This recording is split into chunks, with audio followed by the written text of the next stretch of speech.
Good morning, good morning, good morning, good morning, very good morning. Radhe Radhe, Radhe Radhe, जय Shri Krishna. Good morning, good morning, good morning.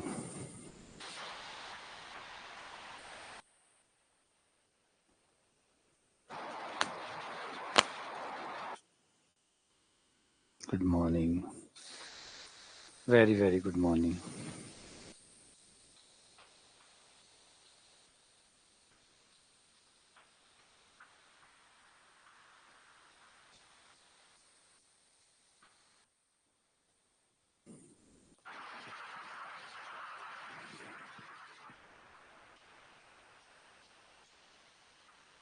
Ram Ram, Ram Ram.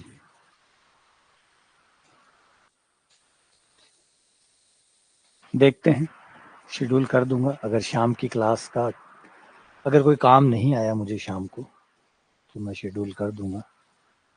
और काम आया, वैसे schedule नहीं किया मैंने अभी तक। संभावना है कि शाम को। तो हम जो सवाल कर रहे थे कल, ये सवाल नहीं, ये नहीं किया था। मोपेड वाला कर लिया था क्या? नहीं, ये नहीं किया था।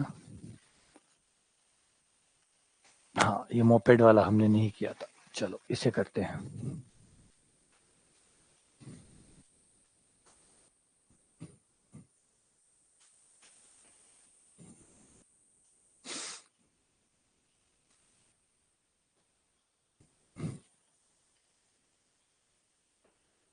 ठीक है, इसे देखो। क्वेश्चन नंबर 28 क्या कहता है कि एक अचर त्वरण, त्वरण अचर है, कितना है ये नहीं बताया गया। ठीक है, से गति करती हुई एक मोपेड है जो चल रही है, जिसकी स्पीड जो है 100 किलोमीटर। मोपेड 100 किलोमीटर दूरी तय करती है, ये इसकी दूरी दे दी। पश्चात 40 किलोमीटर प्रति घंटा का वेग प्राप्त कर लेती है।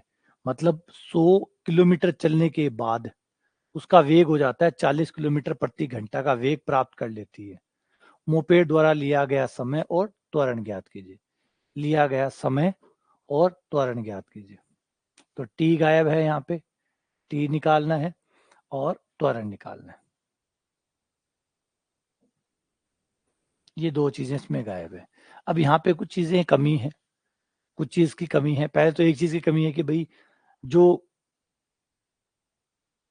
प्रारंभिक वेग है, ये बड़ा अधूरापन सा रहता है इन सवालों में। प्रारंभिक वेग के बारे में ढंग से नहीं बताते, प्रारंभिक वेग के बारे में ढंग से नहीं बताते। तो यहाँ पे एक अज्यूम करके चलना पड़ता है कि प्रारंभिक वेग तो 0 है, और तो कुछ कर नहीं सकते, लेके तो चल ही नहीं सकते, कुछ मान के तो चल नहीं सकते। 5 मान ले, 15 मान ले, तो ये मान के चलते है कि गाड़ी शुरुआत जब गाड़ी ने की होगी तो उसका प्रारंभिक वेग जो है वो 0 रहा होगा। प्रारंभिक वेग 0 रहा होगा। कुछ इस तरीके की जो चीजें हैं वो हम तैयार करके अपने हिसाब से लेते हैं। देखो यहाँ पे कहीं जिक्र नहीं किया गया इस बात का, इस क्वेश्चन में कहीं जिक्र नहीं किया गया कि जो गाड़ी है वो जब समय स्टार्ट हुआ था, जब टाइम स्टार्ट हुआ था, उस समय गाड़ी पहले से ही चल रही थी या तब चलना शुरू किया था। दो बातों में अंतर है। एक तो पहले से ही चल रही थी, टाइम हमने जब टाइम ऑन किया, जब समय को नापना शुरू किया, उस समय गाड़ी पहले से ही रनिंग में थी। अगर पहले से रनिंग में थी तो उसका वेग था, जिसे प्रारंभिक वेग कहते हो। अगर वहां से ही जब टाइम शुरू किया था उसी समय गाड़ी स्टार्ट हुई थी तो वेग 0 हो गया, प्रारंभिक वेग 0 हो गया। तो यहाँ पे ये अधूरापन जो है ना इन सवालों में काफी मिलता है।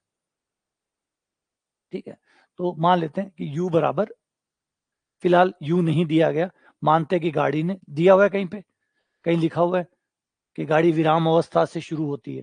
तो ये थोड़ा सा इन सवालों में कमी रहती है, ऐसे नहीं, बहुत से सवालों में ही कमी है। तो दिया हुआ होता नहीं है। तो मानते हैं कि गाड़ी जो है, जो मोपेड है, वो विराम अवस्था से शुरू कर रही है। विराम अवस्था से मतलब शुरुआत में उसका कोई वेग नहीं है, शुरुआत में उसका कोई वेग नहीं है। देखो क्वेश्चन में नहीं है, ये क्वेश्चन में नहीं, अधूरापन है, ये सवाल का अधूरापन है। और ये एक सवाल नहीं है, ऐसे बहुत से सवाल आपको मिल जाएंगे जिसमें शुरुआत के बारे में चर्चा नहीं करते।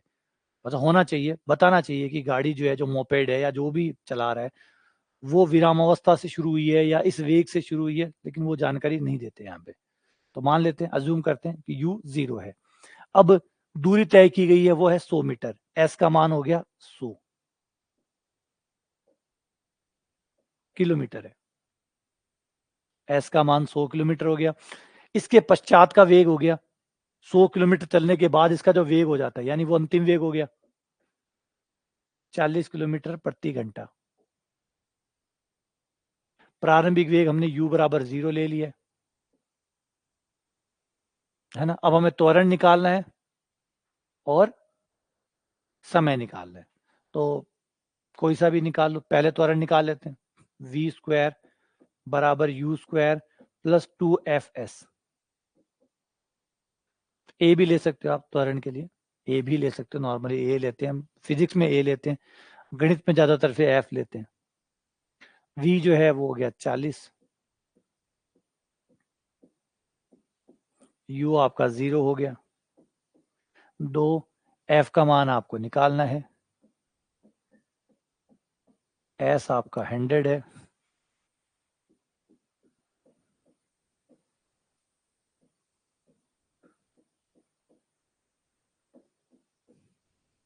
आठ, त्वरण हो गया 8 किलोमीटर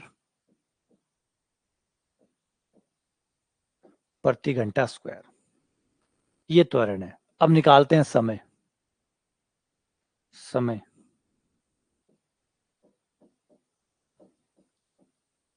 v बराबर u plus f T, first वाला लगा दिया,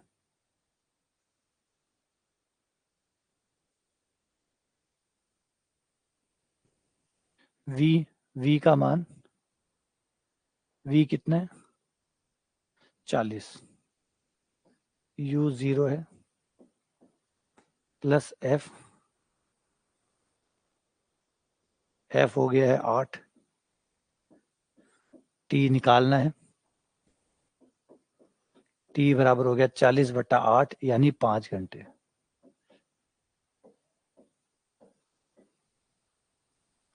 5 घंटे, तो आंसर हो गया 5 घंटे।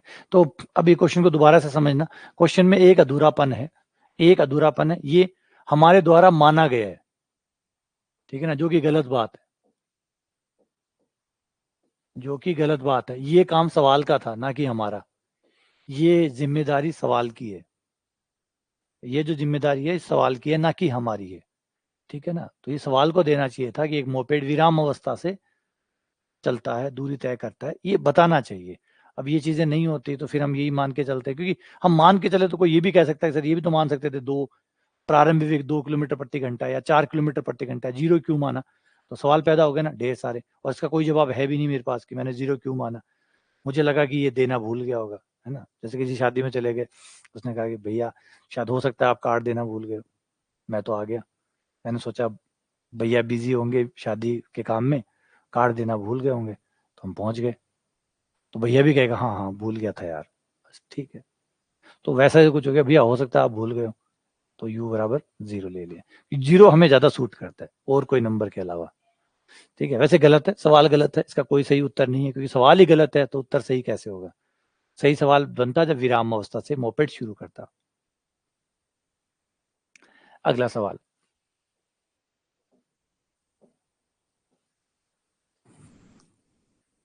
30 सेंटीमीटर पर सेकंड के प्रारंभिक वेग से, अब देखो ये ठीक है, ऐसे ठीक है, ऐसा सुंदर लगता है, सवाल सही होना चाहिए, सवाल सही होना चाहिए। उत्तर बाद में आए या ना आए वो बात की बात है, उत्तर आए या ना आए सवाल का सही होना जरूरी है, सवाल पे डाउट नहीं होने चाहिए, वो बहुत इंपॉर्टेंट होता है। 30 सेंटीमीटर पर सेकंड,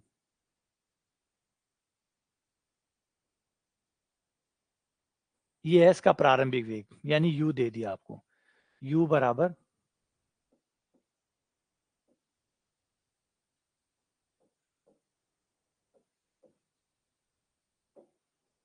पर सेकंड, प्रारंभिक वेग और समान त्वरण के साथ गतिमान है, ठीक है। 8वें सेकंड में, 8वां सेकंड, 8वां है, मतलब 8वां है, तो इसके लिए हमने t की जगह n यूज करते हैं ताकि कंफ्यूजन ना हो।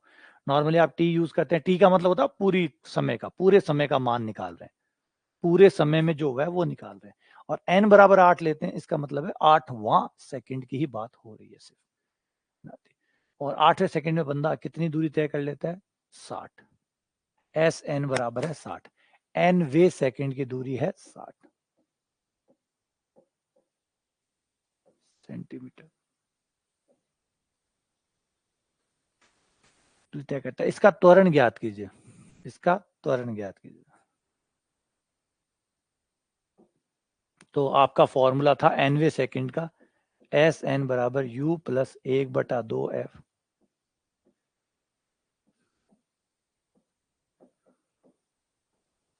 एस एन बराबर 60, यू बराबर 30,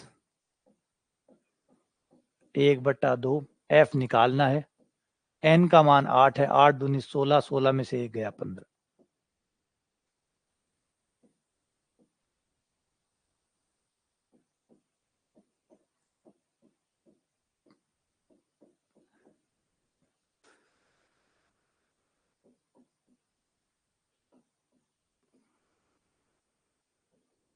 एफ बराबर 4 सेंटीमीटर पर सेकंड स्क्वायर।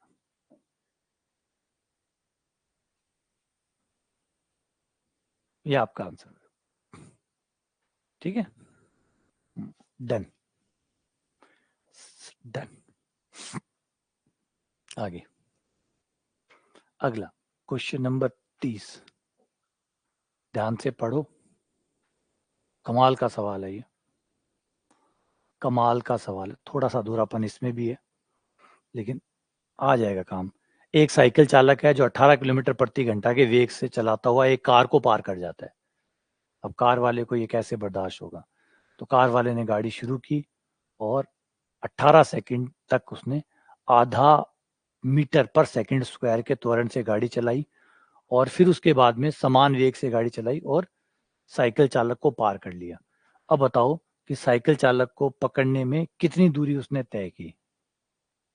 कार को कितना चलाना पड़ा जिससे उसने साइकिल चालक को पकड़ लिया और कहा भैया पार कैसे किया तूने?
एक्चुअली वो क्या, मेरा एक छोटा बेटा है, वो स्कूल नहीं जाना चाहता। उसे वो मतलब स्कूल से लेकर उसको बहुत एलर्जी है, स्कूल वो नहीं जाना चाहता। तो सुबह जब भी उठते हैं, रात से ही शुरू हो जाता है वो सांस फूल गई, पूरी रात से ही वो लगा रहता है, स्कूल नहीं जाऊंगा, स्कूल नहीं जाऊंगा।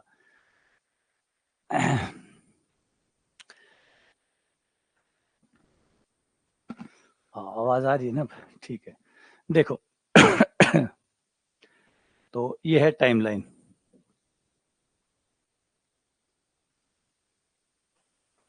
ये टाइमलाइन है, और इस टाइमलाइन पे एक साइकिल वाला आता है, साइकिल वाला।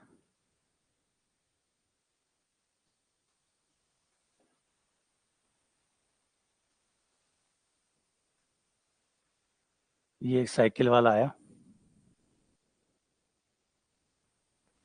और यहाँ पे इसकी स्पीड जो है वो है 18 किलोमीटर प्रति घंटा।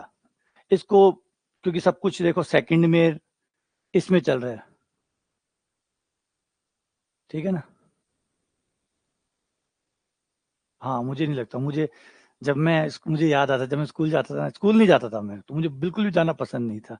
तो स्कूल से गुंडे बुलाए जाते थे, लोग आते थे, बच्चे आते थे जो अच्छे खासे हट्टे कट्टे हुआ करते थे ना, वो लोग आते थे, वो टांगे पकड़ते थे, उठा के लेके जाते थे स्कूल।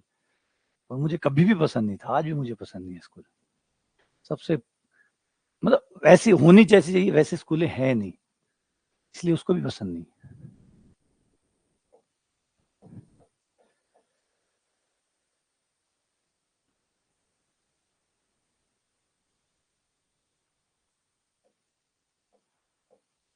हमारे, आपने एच सी वर्मा का नाम सुना होगा, है ना?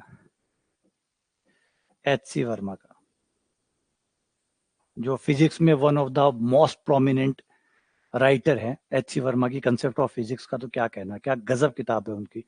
तो एच सी वर्मा का तो नाम, आपने आईआईटी दिल्ली से प्रोफेसर है और रिटायर हो गए हैं, तो एच सी वर्मा का तो, एच सी वर्मा जी खुद कहते हैं कि 6 क्लास तक, 6 क्लास तक मैं किसी स्कूल में गया ही नहीं था। 6 क्लास तक जो मेरी पढ़ाई हुई थी वो घर पे ही हुई थी। सीधा 7वीं में जाके मुझे एडमिशन करवाया था स्कूल में कि भैया पढ़ ले। तो 6 क्लास तक तो मेरी पढ़ाई कहीं नहीं हुई थी, मैंने घर पे ही बैठ के मैं पढ़ता था।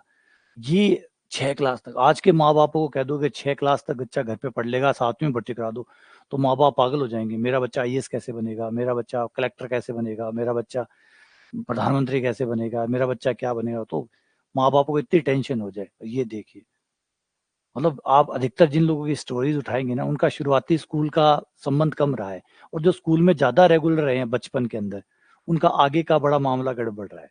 अगर आपका इसका कोरिलेशन निकालें आप, तो एक अच्छा खासा कोरिलेशन मिल जाएगा। जो बच्चे स्कूल नियमित जाते हैं, उनके फ्यूचर में कुछ ना कुछ गड़बड़ आपको मिल जाएगी। कहीं ना कहीं स्कूल एजुकेशन में कुछ कमियां है, कुछ खामियां है, जो वो नहीं पूरी करती, एवरेज बना के छोड़ देती है बच्चों को। देख लीजिए, आप किसी भी स्कूल में आप पढ़ाते होंगे, जाइए वहां पे देखिए हो क्या रहा है। एक बच्चे को एवरेज बना दिया जाता है, एक सामान्य को, अच्छे खासे बच्चे को कमजोर बना दिया जाता है। चक्कर क्यों? क्योंकि और भी बच्चे हैं जो कमजोर है, कमजोरों को ऊपर नहीं उठाया जाता, लेकिन ऊपर वाले को कमजोर कर दिया जाता है। जैसे मान लीजिए गधे और घोड़े दौड़ रहे हैं, तो घोड़ों को धीमा कर दिया जाता है क्योंकि गधे धीमे हैं। तो बोले यार, गधा तो तेज भाग नहीं सकता, अब गधे को तेज कौन भगवाए, इससे अच्छा है कि घोड़े को धीमा कर दो, और फिर वो एवरेज कर देते हैं। तो यही बुरी हालत है। तो एच सी वर्मा जो है, वो बता रहे कि मैं 6 क्लास तक स्कूल नहीं गया। और एक फिजिसिस्ट है जिनका नाम था कर्नन, जिन्होंने फिजिक्स के अंदर नोबेल प्राइज जीता था। तो वो भी अपनी स्टोरी बताते हैं कि जब मैं शुरुआती दिनों में अपना होमवर्क नहीं करता था, और होमवर्क क्या नहीं करता था मैं, अपने होमवर्क की जो चीजें, जो शिकायतें जो गार्जियन करते थे, वो शिकायतें तक मैं घर पे नहीं जाता था, घर पे नहीं देता था। और जो लेटर टीचर्स या स्कूल वाले जो लेटर डालते थे मेरे घर के लिए, वो लेटर भी मैं उठा के, जो पोस्ट बॉक्स था उसमें से जो लेटर आते थे मेरे स्कूल से, वो मैं छुपा लेता था। और ऐसा करते करते मैंने कई साल निकाल दिए, कई साल तक मैं ऐसे चलाता रहा, और कई सालों तक मेरे घर वालों को पता ही नहीं चला। मेरे घर वालों को लगता था कि बच्चा बहुत अच्छा है, स्कूल से कोई शिकायत ही नहीं आती। तो मेरे घर वाले 2-3 साल तक ऐसे ही चलता रहा, लगा कि स्कूल से कोई शिकायत नहीं आई। और 2-3 साल बाद इत्तेफाकन, इत्तेफाकन एक बार मेरे पिताजी जो है वो मेरे टीचर से टकरा गए किसी मीटिंग के अंदर या किसी प्रोग्राम के अंदर। तब उन्होंने बताया कि हमने इतनी चिट्ठियां लिखी है आपको, इतने सारे लेटर लिखे हैं, आपने रिस्पॉन्ड करना बंद कर दिया, तो हमने सोचा कि गार्जियन सीरियस ही नहीं ले रहा, तो हम क्या करें। तो हमने भी फिर आपको लेटर भेजना बंद कर दिया। आपका बच्चा जो है वो हमारे बिल्कुल भी कहने के हिसाब से नहीं चलता है और उसको पढ़ाना हमारे लिए लगभग इम्पॉसिबल है। तो उनको पहली बार पता चला और बोला, फिर मुझे वो डांट पड़ी कि पूछो मत, 3 साल का सारा खर्चा निकाल दिया। और ये वो लोग हैं जो आगे जाके नोबेल जीतते हैं। ये वो लोग हैं जो आगे जाके नोबेल जीते हैं। तो बच्चा बचपन में जितना चंचल होगा, जितना शरारती होगा, जितना उसका दिमाग तेज होगा, ये बेटर है, बजाय आज उसे एबीसीडी कितने आ रहे हैं, उसे 40 तक के पहाड़े कितने आ रहे हैं, वो रेगुलर स्कूल कितना जा रहा है। ये पैमाने नहीं है नापने के, पैमाने दूसरे हैं जिन पे नापा जाना चाहिए। बच्चा कितनी शरारत करता है, बच्चा कितना चंचल है, बच्चा कैसे कैसे जुगाड़ कर लेता है, ये चीजें हैं जिन्हें नापा जाना चाहिए। ना कि ये बेटा पोएम सुनाओ, बच्चा 4 पोएम सुना रहा है, वो गोलू है जो 4 पोएम सुना रहा है और वो आगे जाके गड़बड़ होगा। तो उससे बचो। तो अच्छा, आगे साइकिल को करवाते हैं गाड़ी से पार। एक गाड़ी वाला यहाँ खड़ा है ना, एक गाड़ी वाला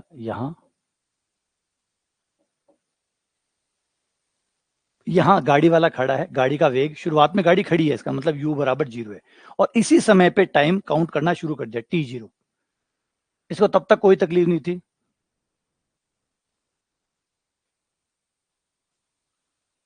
तो ये रहा। अब यहां तक देखो, यहां तक सब ठीक था। यहां तक साइकिल वाला गाड़ी चला रहा था, कोई दिक्कत नहीं। साइकिल का वेग देखो, ये चेंज कर लिया, 18 दूनी 36, 2 से 2 0 कट गया, ये आ गया 5।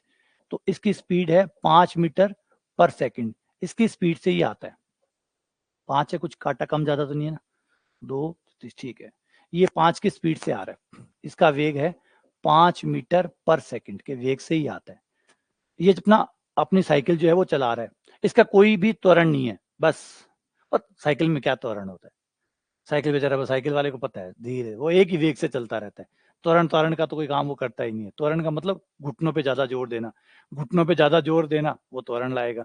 और घुटने वैसे ही ढंग से काम नहीं करते आजकल। तो वो धीरे धीरे अपने वेग से चले जा रहा है।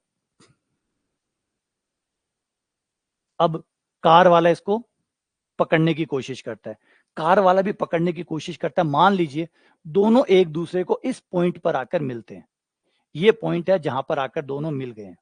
यहाँ पे गति शुरू हुई, नाम दे दो ए। जहां पे दोनों एक दूसरे से मिले वो बी दूरी पर है। और उस समय तक जो टाइम था, टोटल टाइम मान लीजिए टी हो गया। टी समय बाद में इसने इसको पकड़ लिया। टी समय बाद साइकिल कार वाले ने साइकिल वाले को पकड़ लिया। अब इंपॉर्टेंट बात, साइकिल ने कितनी दूरी तय कर ली होगी तब तक? साइकिल के द्वारा तय की गई दूरी, दूरी बराबर चाल गुना दूरी, चाल गुना समय। देखो त्वरण नहीं है इसके अंदर, साइकिल में काहे का त्वरण। तो दूरी बराबर चाल गुना समय। तो कितनी दूरी तय की हुई होगी, ये दूरी कितनी रही होगी? s बराबर चाल कितनी है 5, समय कितना है t। तो साइकिल ने कितनी दूरी तय की होगी 5t। तो जितनी साइकिल ने तय की होगी उतनी कार ने की होगी, क्योंकि कार ने साइकिल को ही तो पकड़ा है, कार ने साइकिल को ही तो पकड़ा है। तो उतनी दूरी कार ने तय की होगी। तो कार के द्वारा तय की गई दूरी भी 5t होगी। लेकिन कार ने जो दूरी तय की है उसका हिसाब थोड़ा सा अलग है। ये हिसाब है कि 18 सेकंड तक वो आधा मीटर पर सेकंड स्क्वायर के त्वरण से चलती है। 18 सेकंड तक, यानी जो पहले 18 सेकंड है, फर्स्ट 18 यहां तक, ये जो 18 सेकंड है पहले, इस 18 सेकंड तक इसका जो त्वरण है, प्रारंभिक वेग 0 है और जो त्वरण f है वो है आधा, त्वरण आधा है। और इस पॉइंट मान लीजिए सी पे ये पहुंच गए। तो सी पे आते हैं, देखते हैं सी पे वेग कितना है और सी तक उसने दूरी कितनी तय कर ली। सी पे वेग कितना है और सी तक दूरी कितनी है, दोनों निकाल लेते हैं। तो पहले तो निकालते हैं वी स्क्वायर बराबर यू स्क्वायर प्लस 2fs। ये दूरी निकाल लेते हैं कि ये दूरी कितनी रही होगी। मान रख दो v का स्क्वायर बराबर u प्रारंभिक वेग 0 प्लस 2f। s का मान है क्या? नहीं है, s का मान नहीं है, तो ये वाला फॉर्मूला नहीं काम करेगा। चलो दूरी वाला s बराबर U T plus half F T square तो कर जाएगा, हाँ ये तो कर जाएगा क्योंकि इसका सामान हमारे पास है। s बराबर t का मान 18 सेकंड, u का मान 0, तो ये 0 हो गया। 1/2 f का मान 1/2, t का मान 18, 18 का स्क्वायर और s बराबर हो गया 81। तो 81 मीटर की दूरी यहां तक तय हो चुकी है। ये 81 मीटर की दूरी इसने तय कर ली है। ठीक है, 81 मीटर तक की दूरी तय हो चुकी है। अब वेग कितना था जब सी पे पहुंचा, तो वेग कितना था? तो वेग का सूत्र v बराबर u plus f t. B बिंदु पर वेग वी बी, u 0 है, f का मान 1/2 है, t का मान 18 है। तो जब कण पहुंचा तो उस समय तक उसका वेग 9 हो गया, 9 मीटर पर सेकंड। यहाँ पे जब पहुंचा इस पॉइंट पर, ये सी पॉइंट है, बी नहीं, ये सी पॉइंट है।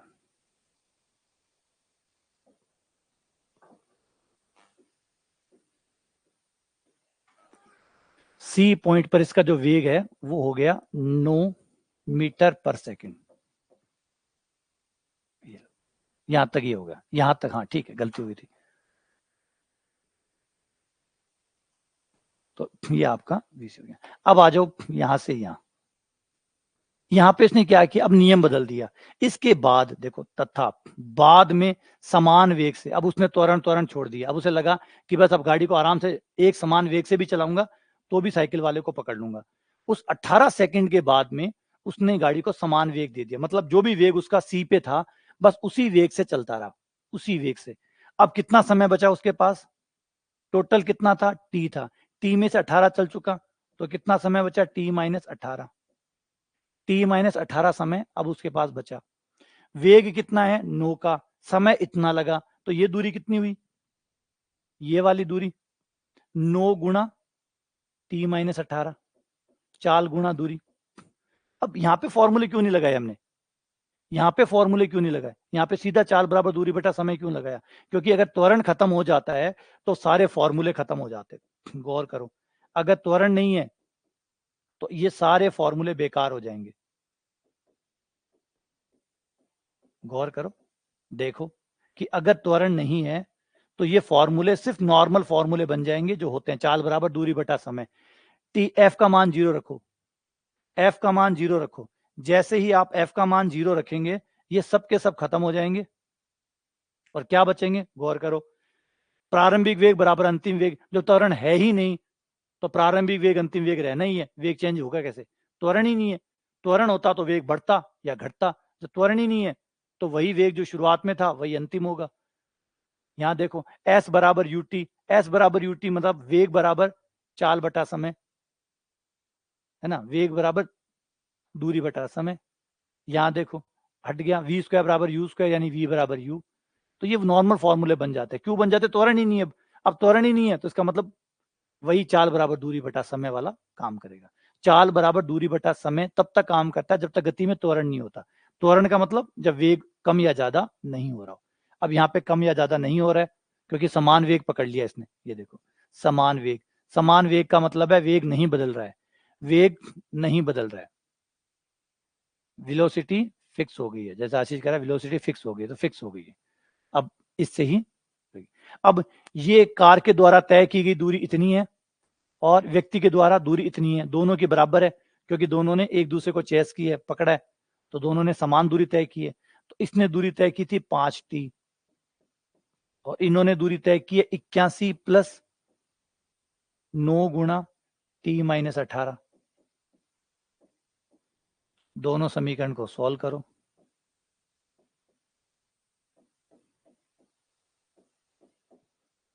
18 निम्न 162, ये आ जाएगा 4t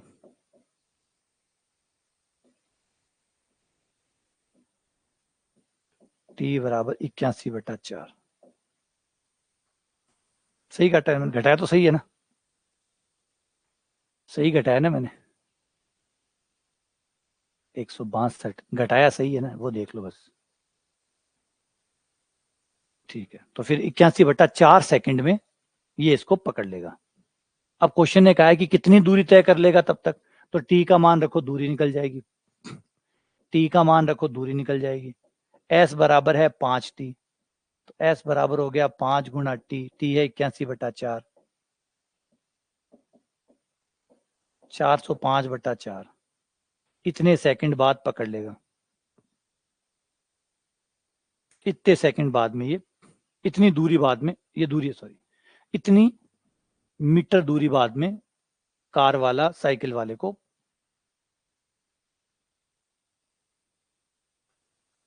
पकड़ लेगा।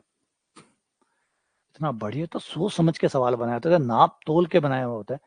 चीजों को देखो, धीरे धीरे अगर देखो तो सब कुछ परफेक्ट है, सब कुछ, कुछ भी कमी नहीं छोड़ी सवाल देने वाले ने। इतना बढ़िया बनाया है इसको कि ये साइकिल आ रही है, यहाँ से चल रहा है, धीरे धीरे देखो, धीरे धीरे क्वेश्चन को देखो तो आपको सारी बातें समझ में आ जाएगी, है ना? समझ रहे हैं?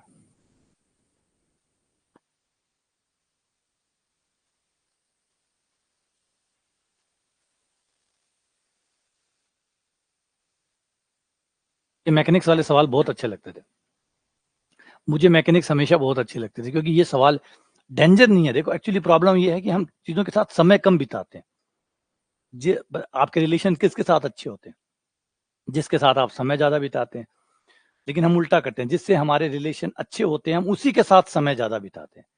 जिसके साथ हमारे रिलेशन अच्छे होते हैं हम उसी के साथ समय ज्यादा बिताते हैं, जबकि हमें समय उसके साथ ज्यादा बिताना चाहिए जिसके साथ रिलेशन अच्छे नहीं है, ताकि उससे रिलेशन अच्छे हो सके, है ना?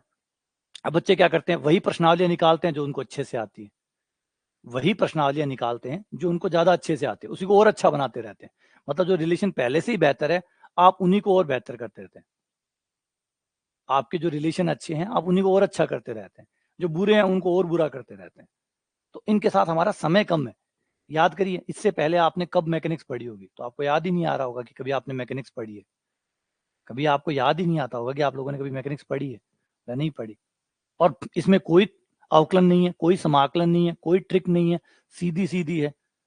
और आपका, अच्छा, कई लोग कहते हैं प्रैक्टिकल सवाल होते तो ज्यादा समझ में आता। ये तो प्रैक्टिकल है, ये तो प्रैक्टिकल है, ये तो प्रैक्टिकल है। बोलो वो मैथ्स में काल्पनिक चीजें होती है, वो दिखती है नहीं इसलिए समझ में नहीं आती, चलो मान लो। वो तो दिखती नहीं इसलिए समझ में नहीं आती, ये तो दिखती है, ये तो क्लियर दिख रही होगी, ये भी तो नहीं समझ में आ रही। एक्चुअली में जो वो अब्स्ट्रैक्ट होता है ना, वो ज्यादा ठीक है बजाय इसके। लग रहा होगा अब तो कि जो दिख रहा है ना वो ज्यादा मुश्किल है। जो अप्लाइड मैथमेटिक्स है, जो मैथमेटिक्स काम आ रही है, वो ज्यादा बुरी लगती है बजाय जो काम नहीं आती। इससे तो ग्रुप थ्योरी ठीक लगती थी आपको, है ना?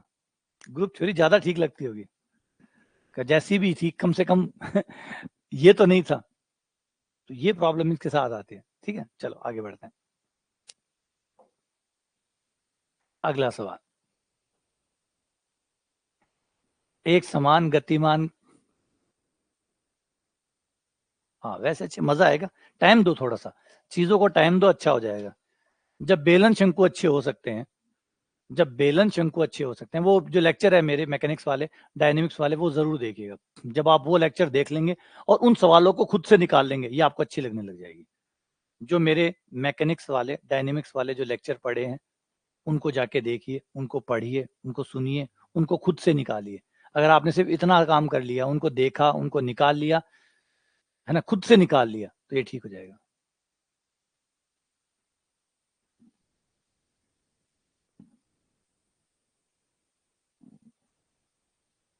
हाँ अच्छा, एक चीज बताओ, अब यूट्यूब पे क्लासेस चल रही है ग्रुप थ्योरी की, अब आपको ठीक लग रहा है ना?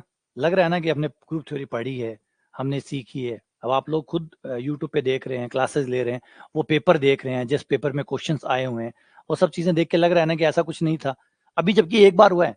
अभी ये बात भी आप याद रखिएगा, सिर्फ एक बार की है हमने ग्रुप थ्योरी, अभी तो हमने रिवाइज तो की ही नहीं है, अभी तो सिर्फ फर्स्ट टाइम है हमारी ग्रुप थ्योरी। अब जब हम सेकंड टाइम ग्रुप थ्योरी से गुजरेंगे, और जब थर्ड टाइम ग्रुप थ्योरी से गुजरेंगे, जब 2 और बार गुजरेंगे ग्रुप थ्योरी से, तब तक तो ग्रुप थ्योरी बहुत अच्छी हो चुकी होगी आपकी, है ना? अभी फर्स्ट टाइम है हम ग्रुप थ्योरी से, सिर्फ फर्स्ट टाइम। ये आपका पहला अनुभव था ग्रुप थ्योरी का। एक मेरी तरफ से भी एक बार पढ़ाई गई है अभी, अभी दूसरी बार पढ़ेंगे, तीसरी बार पढ़ेंगे, तब तक तो बहुत बेहतर हो चुकी होगी, है ना? इसलिए मैं कहता था टाइम ले रहा हूँ, चिंता मत करो, समय मेरा धीमे है, मैं धीरे पढ़ाता हूँ लेकिन बहुत अच्छे से पढ़ाऊंगा। ये बात कंफर्म थी। देख लो बेलन शंकु गोले को, देख लो आप लोग, जिन लोगों ने पढ़ा है उनको पता है, 3D के आसपास नहीं जाते लोग, लेकिन हम 3D में अंदर तक गए हैं और कमाल से पढ़ के आए हैं उसको। जब पेपर के क्वेश्चन मैं कराऊंगा यूट्यूब पे, तब देखना आप, खुद से विश्वास होगा कि हाँ, कमाल किया हमने, बहुत अच्छा पढ़ा था।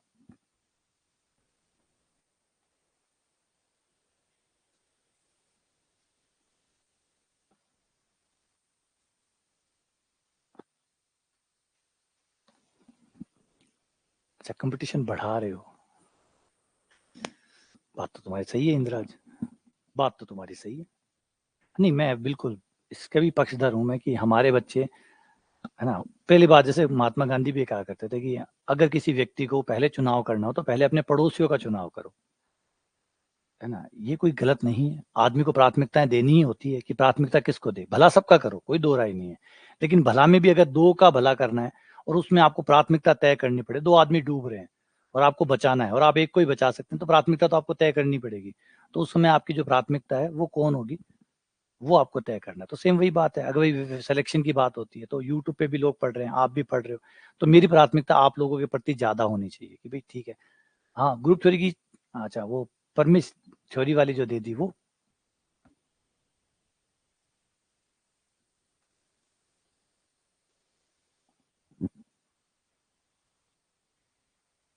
अभी और बनने लग जाएंगे, धीरे धीरे समय लगेगा, फिर और अच्छे हो जाओगे आप लोग, अभी तो फर्स्ट टाइम है।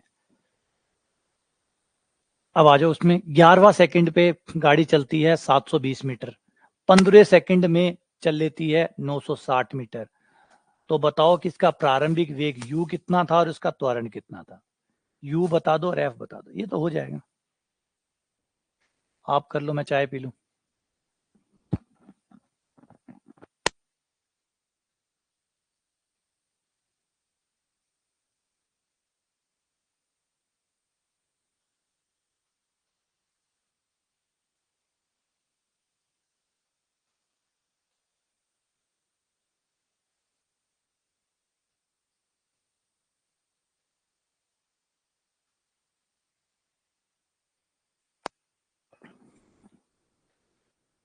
अच्छा, एनवीएस की वैकेंसी और आ गई है, एनवीएस की और आ गई है वैकेंसी, नवोदय विद्यालय की।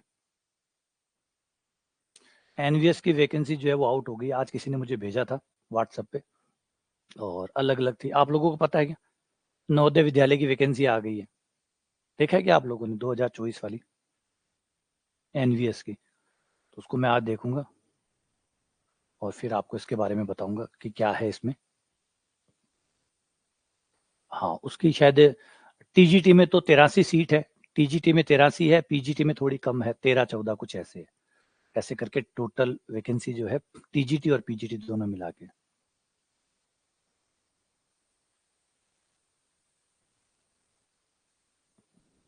हाँ, तो इसकी एनवीएस की आई हुई है, इसका मैं भी एक डिटेल से पढ़ के समझ के फिर उसको समझा दूंगा कि क्या क्या है। तो ये भी बढ़िया बात है, मैंने कहा था ना सब आने लग जाएंगे धीरे धीरे, आप तो बस तैयारी पूरी रखो, आप तो तैयारी पूरी रखो, सब आ जाएगी। हाँ, बिहार की आ गई है एनवीएस वाली, ये जो है ये भी आ गई है, केवीएस भी जल्द ही, उम्मीद है कि जल्द ही केवीएस भी निकल जाएगी, तो ये लगातार कंटिन्यू आपकी हो जाएगी। हाँ, इसके बारे में मैं बता दूंगा एक लेक्चर बना के। तो आ जाओ, पहले 11वें सेकंड में 720 चलता है, n1 कह देते हैं।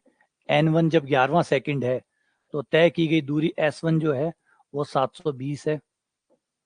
जब nवां सेकंड, अगर 15वां सेकंड ले, 15 सेकंड में तय की गई दूरी 960 है। फॉर्मूले में मान रख दो, फॉर्मूला होता है एस एन बराबर u plus 1/2f into 2n-1। तो एस एन का मान, पहले वाला ये ऊपर वाला मान रख के एक समीकरण बन जाएगी। समीकरण नंबर 1 बराबर 720, u का मान, u है नहीं पता, f का मान ये भी निकालना है, n का मान हो जाएगा 11, 11 दूनी 22, 22 माइन 21, ये हो गया 21/2। तो इक्वेशन नंबर 1 बन गई। इक्वेशन 2 बना लो, ये 960 बराबर में 960 आ जाएगा। फिर u प्लस, यहाँ आप 15 रखोगे, 15 दूनी 30 या 29, 29/2 नंबर 2, ये दूसरा हो गया। दोनों को घटा दो, समीकरण 2 माइनस 1,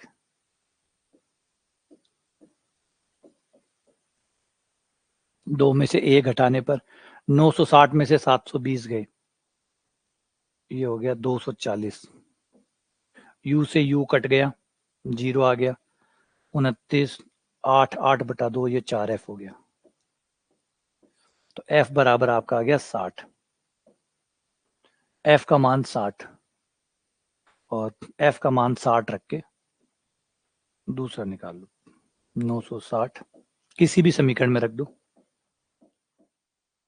60 रखोगे तो 30 और 30 जब 29 से गुणा होगा 27 2 870 और U बराबर आ जाएगा 90। तो U का मान 90 है और F का मान 60 है, F 60 है, U 90 है। तो प्रारंभिक वेग अपना 90 हो जाएगा और त्वरण जो है वो 60 हो जाएगा। ठीक है, आगे बढ़ते हैं। ये बहुत अच्छा सवाल है, बहुत बढ़िया सवाल है, मजा आएगा देख के। एक लक्ष्य पे दागी गई गोली।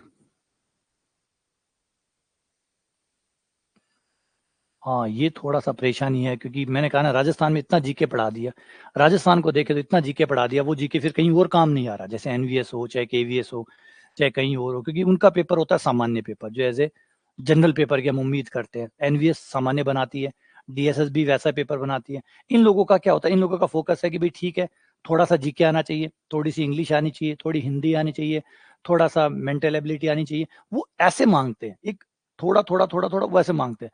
बट राजस्थान वाली जो भर्ती है इसका एक बहुत ही भयंकर अल्टीमेटम है कि सिर्फ भयंकर जीके, अद्भुत जीके, मतलब मैथ्स आपकी कम हो जाए चल जाएगी, जीके में कोई कमी नहीं होनी चाहिए। जीके में आपको हर छतरी, कौन कहाँ मरा, कहाँ दफनाया गया, कौन कहाँ है, सब कुछ पता होना चाहिए। फिर वो इतना पता हो जाता है राजस्थान के बारे में कि वो कहीं और काम आता नहीं है, फिर वो वहां दूसरी वैकेंसी को प्रभावित करता है, जबकि वैसा ही हो रहा होगा आप लोगों के साथ भी, बाकी को मैनेज करना मुश्किल हो जाता है। एक लक्ष्य में दागी गई गोली लक्ष्य को 6 सेंटीमीटर, और फिर यहाँ का भी जीके एक नहीं है, फर्स्ट ग्रेड का कुछ और चला जाता है, सेकंड ग्रेड का कुछ और आ जाता है, किसी और भर्ती का कुछ और जीके आ जाता है, वो भी तो अलग अलग है। चलो क्वेश्चन को समझो और अच्छे से करो, इसको देखो, बड़ा मजेदार क्वेश्चन है।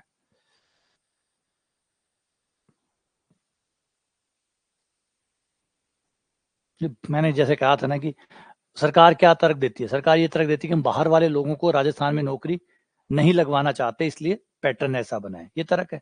तो उल्टा हमारे पे भी तो काम, राजस्थान वाले बाहर नहीं जा सकते, राजस्थान वाले बाहर नहीं जा सकते, राजस्थान वाले राजस्थान जीके इतना पढ़ते हैं जो कहीं और काम आता नहीं है। हरियाणा में कौन राजस्थान जीके पूछेगा, दिल्ली में कौन राजस्थान जीके पूछेगा, या मध्य प्रदेश में कौन राजस्थान जीके पूछेगा। तो वो बाहर जैसे ही जाते हैं हम ब्लॉक हो जाते हैं, वो हमारे स्टेट में नहीं आ सकते, हम उनके स्टेट में नहीं जा सकते, तो दोनों का नहीं नुकसान ही हुआ ना, फायदा किसका हुआ। अगर मान लो 50 आदमी बाहर से राजस्थान में नौकरी लग जाते, तो निश्चित तौर पर गारंटी लेता हूँ कि 100 आदमी बाहर नौकरी लग जाते, पक्का 100 आदमी हमारे बाहर नौकरी लग जाते, ज्यादा ही लगते, कम नहीं लगते।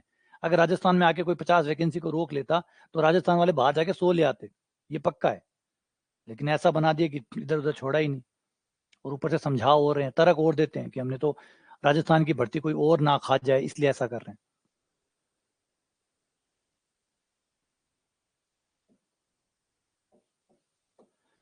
तो एक लक्ष्य में दागी गई ऐसे अच्छे से समझो, एक लक्ष्य में दागी गई गोली लक्ष्य को 6 सेंटीमीटर भेदने के पश्चात अपना आधा वेग खो देती है। अच्छा ध्यान से सुनना बात को, अपना आधा वेग खो देती है, यानी 6 सेंटीमीटर एक गोली चलाई गई है और वो लक्ष्य के अंदर, जो भी लक्ष्य है, मान लो कोई लकड़ी है उसके अंदर गोली जा रही है, तो गोली जब 6 सेंटीमीटर अंदर चली जाती है तो जो भी उसका शुरुआती वेग था उसका आधा वेग अब उसके पास बचता है, जो भी वेग से वो गई थी उसका वेग आधा हो जाता है, आधा वेग वो अपना खो देते। अरे वाह भैया अनिल, शाबाश, बहुत बढ़िया। देखो ये रही वो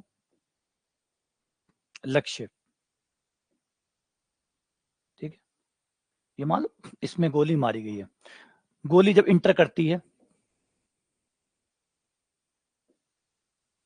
गोली अच्छी बनाऊंगा, शानदार वाली,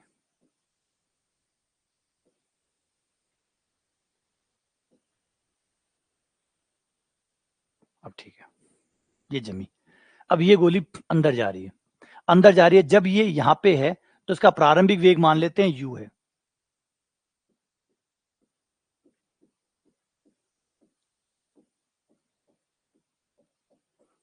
प्रारंभिक वेग u है। फिर यहां से ये 6 सेंटीमीटर चलती है इस चीज के अंदर, 6 सेंटीमीटर चलती है, अब ये देखो लकड़ी के अंदर जा रही है, या लकड़ी है या जो भी है, इसके अंदर जा रही है, तो ये लकड़ी क्या करेगी, इसके वेग को कम करेगी, मतलब लकड़ी त्वरण पैदा करेगी, लकड़ी पैदा कर रही है, ये त्वरण ऋणात्मक है, एक त्वरण लकड़ी पैदा कर रही है, नाम दे देते हैं एफ, और ये माइनस का एफ होगा, ये माइनस का एफ होगा, क्योंकि लकड़ी गोली के वेग को कम करेगी, ब्रेक का काम करेगी, ब्रेक का मतलब ऋणात्मक त्वरण का काम करेगी, तो एफ होगा ऋणात्मक। और 6 सेंटीमीटर चलने के बाद जब इस पॉइंट पर पहुंचती है, तो इस पॉइंट पर इसका जो वेग है वो आधा हो जाता है, u/2 हो जाता है। ये लो, यहां तक की जानकारी हमें मिल गई। यहां से शुरू किया था तब उसका वेग u था, जब 6 सेंटीमीटर चल ली तो इसका वेग आधा हो गया, और जो भी कार्डबोर्ड है या जो लकड़ी है ना, इस लकड़ी ने क्या किया, प्रतिरोध पैदा किया -f का। फॉर्मूला लगा दो आपके पास, ये s है जो आपके पास है, s है, v है, u है, f बाकी है, f निकल जाएगा फॉर्मूले से, v स्क्वायर बराबर u स्क्वायर प्लस 2fs। याद रखिए, त्वरण वो नहीं होता जो सिर्फ हम देते हैं, त्वरण वो नहीं होता। त्वरण का मतलब क्या है, सीधा समझो, त्वरण का मतलब है वेग को बढ़ाने वाला या कम करने वाला। जो भी वेग को बढ़ा रहा है या जो भी वेग को कम कर रहा है वो त्वरण दे रहा है। अब किसी गोली को आप चलाओगे, वो दीवार में जा रही है, तो दीवार क्या करेगी, दीवार उसके वेग को कम करेगी, दीवार उसके वेग को कम करेगी, तो त्वरण कौन दे रहा है, दीवार दे रही है। कोई वेग को बढ़ा रहा है या घटा रहा है, चाहे वो कोई भी हो, वो जरूरी नहीं कि इंसान ही हो जो त्वरण देते हो या लेते हो, सामान भी दे सकता है। लकड़ी में जाएगी तो लकड़ी भी तो त्वरण का काम करेगी। कोई वस्तु ऊपर से गिरती है तो हवा त्वरण देती है, उसको ऋणात्मक त्वरण देती है, उसके वेग को कम करती है। जब कोई वस्तु ऊपर से गिरती है तो हवा क्या करती है, उसके वेग को कम करने की कोशिश करती है, लेकिन हवा के पास उतना बल नहीं होता, उतना त्वरण नहीं होता कि वो उसको रोक पाए। अच्छी बात है, वरना हर चीज ऊपर ही रह जाती। सोच के देखो, भगवान ने दुनिया को कितना परफेक्ट बनाया है। अगर हवा के पास पर्याप्त मात्रा में अगर त्वरण होता, हवा के पास नहीं है, बच गया। अगर हवा के पास पर्याप्त मात्रा में त्वरण होता, गुरुत्वीय त्वरण से ज्यादा होता, 9.8 गुरुत्वीय त्वरण है, और हवा का त्वरण अगर 10 होता या 9.9 भी होता, तो चीजें ऊपर फेंकते और हवा उसको ऊपर ले लेती। ऐसे बंदा ऐसे हिल रहा था, बादलों में सैर कर रहा होता। सोचो, ऐसे बंदा बादलों में शेयर कर रहा था।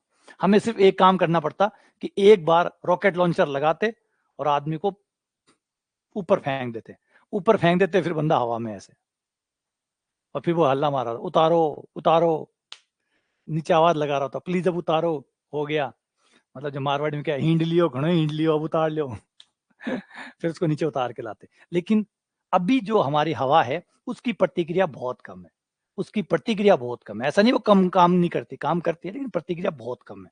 जो उसका त्वरण है वो बहुत कम है, 9.8 के मुकाबले तो बहुत ही कम है। इसलिए 9.8 ही प्रभावी है, डोमिनेट करता है, 9.8 ही डोमिनेट करता है। ठीक है, ये यहां तक पहुंच गई। फॉर्मूले में मान रख दो, v का मान है u/2,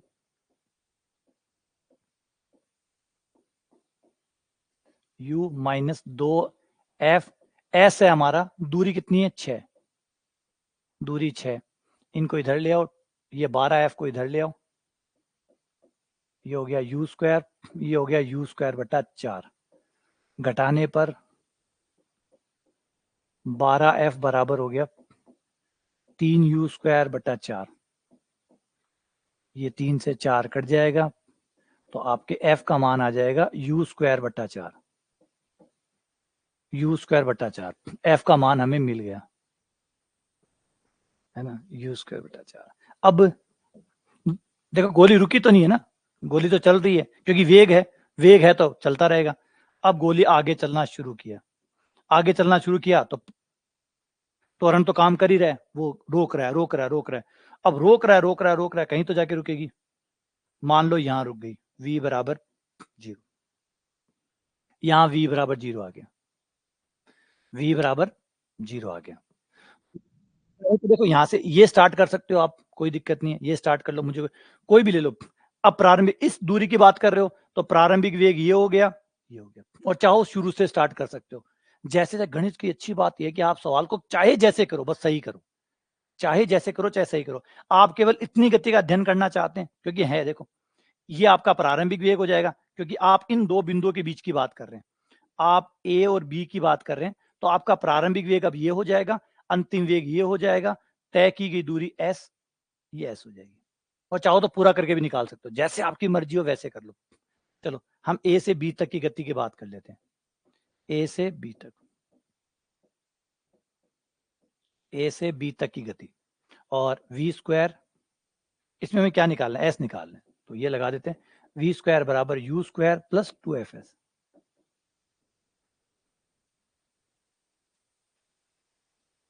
अच्छा नीचे 16 आएगी क्या, ठीक है,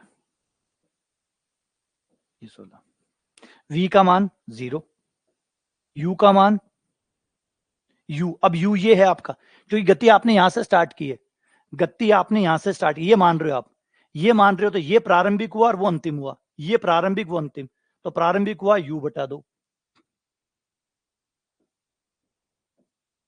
माइनस 2, f का मान ये रहा u स्क्वायर बटा 16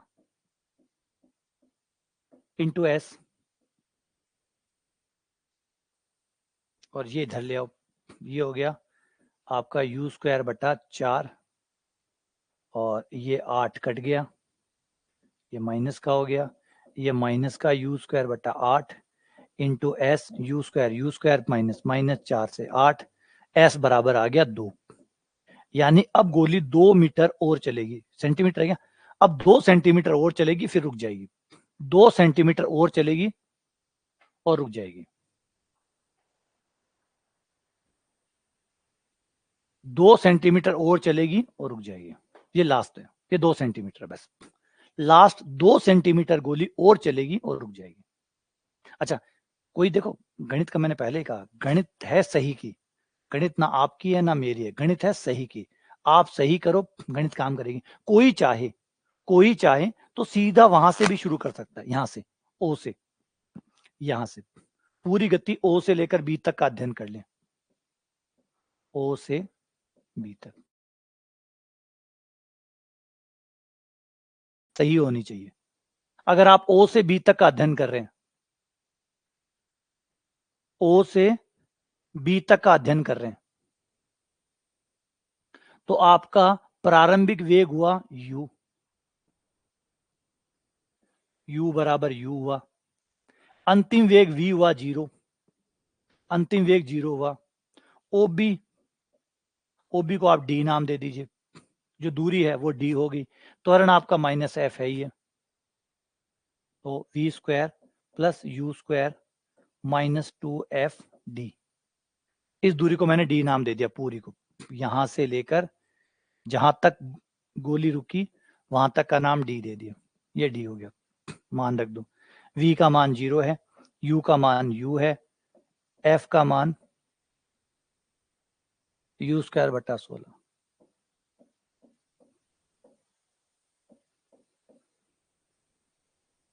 और d का मान आ जाएगा आपका 8, यानी ये टोटल दूरी होगी 8। अब ये दूरी अगर 8 होगी तो 6 तो पहले ही चल चुका था, 6 तो पहले ही चल चुका था, तो 8 में से 6 चल चुका था, कितना बचा 2, तो चाहे डायरेक्ट निकालो तो भी 2 आएगा, ओ से लेकर बी तक पूरी निकालो तो 8 आएगी, 6 निकल चुकी तो बच गया 2, वैसे ही आया, बिल्कुल गणित में कोई भेदभाव नहीं है। एफ नेगेटिव इसलिए आया था कि आपने यहाँ माइनस का चिन्ह नहीं लिया, आप माइनस का चिन्ह लेना भूल गए तो गणित ने आगे जाके ठीक करवा दिया कि भाई एफ माइनस का आएगा, एफ तो मंदक है, वेग घट रहा है तो फिर एफ माइनस का हुआ नहीं हुआ, अगर वेग कम हो रहा है, अगर वेग कम हो रहा है तो उसका मतलब मंदक है, त्वरण माइनस का है, अगर वेग कम हो रहा है तो त्वरण माइनस का है, अब आप माइनस नहीं ले रहे तो गणित ने गलती ठीक कर दी कि भाई एफ माइनस का है, आप माइनस क्यों नहीं ले रहे हो, अगर आप यहाँ माइनस नहीं लेते हो, यहाँ प्लस ही लेते हो और एफ का मान निकालोगे तो वो माइनस में आएगा, क्यों आया माइनस में, ये बताने के लिए आपने माइनस नहीं लिया, या तो आप पहले ले लेते तो ये प्लस आ जाता, या आपने पहले प्लस ले लिया इसलिए माइनस आया, ताकि उसको ठीक कर सके, गणित ऑटो करेक्ट भी करती है अपने आप को कि भाई देखो आप भूल रहे हो कुछ, है ना, तो ये इस तरीके से काम करता है। कल को समझ में आइए, सवाल समझ में आया, समझ में आ गई कि गोलियां कैसे चलती है, कैसे लकड़ी में जाके रुक जाती है।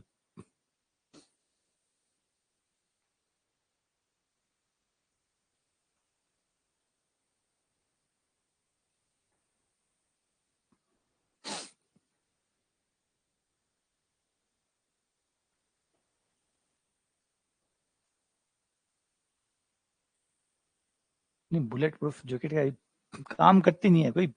अगर गोली कोई छोटे वेग से आए तो बात अलग है, वरना क्या है बुलेट प्रूफ। बुलेट प्रूफ छोड़िए, आप लोहे के अगर वो भी पहना देना, अगर आप लोहे की मतलब आर्मर पूरा पहना दे तो भी गोली आर पार निकल जाए। क्योंकि एक्चुअली अब जो गोलियां बनती है AK-47, इनकी इनकी गोलियां काहे, इनको कौन क्या। पहले बात तो आप इतना तो पहना नहीं सकते उसको, इतना तो पहना नहीं सकते कि भाई यहाँ तक पहनेगा, तो वो तो वैसे भी पॉसिबल नहीं है। दूसरा, आप पहनाएंगे तो सिर्फ इतने हिस्से में पहनाएंगे, आपकी मुंडी तो बाहर ही है, मुंडी तो बाहर ही है, अगर गोली यहाँ लगे या यहाँ लगे तो बहुत सी बाकी ज्यादा काम करता नहीं है, ज्यादा सार्थक होता नहीं है। थोड़ा बहुत इंजरी से, हल्की फुल्की इंजरी से बचा देता है, बस उससे ज्यादा इफेक्टिव नहीं है। क्योंकि इनकी अब स्पीड, जो ये स्पीड आ रही है, इसकी स्पीड बहुत ज्यादा रहती है। अब जो नई गन्स आती है उनकी स्पीड बहुत तेज होती है, तो ये आर्मर वार्मर ज्यादा इफेक्टिव होते ही नहीं। अब तो रोबोट रोबोट से लड़ेगा तभी ठीक है, इंसान इंसान से लड़ेगा तो मरेगा ही।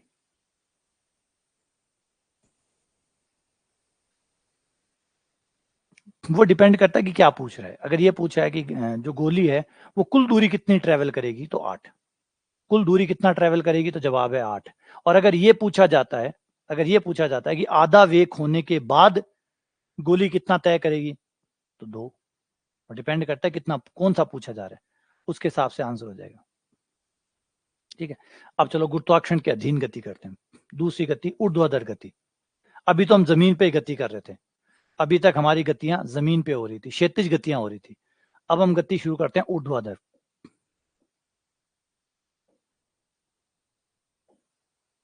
ऊर्ध्वाधर गति या वर्टिकल मोशन।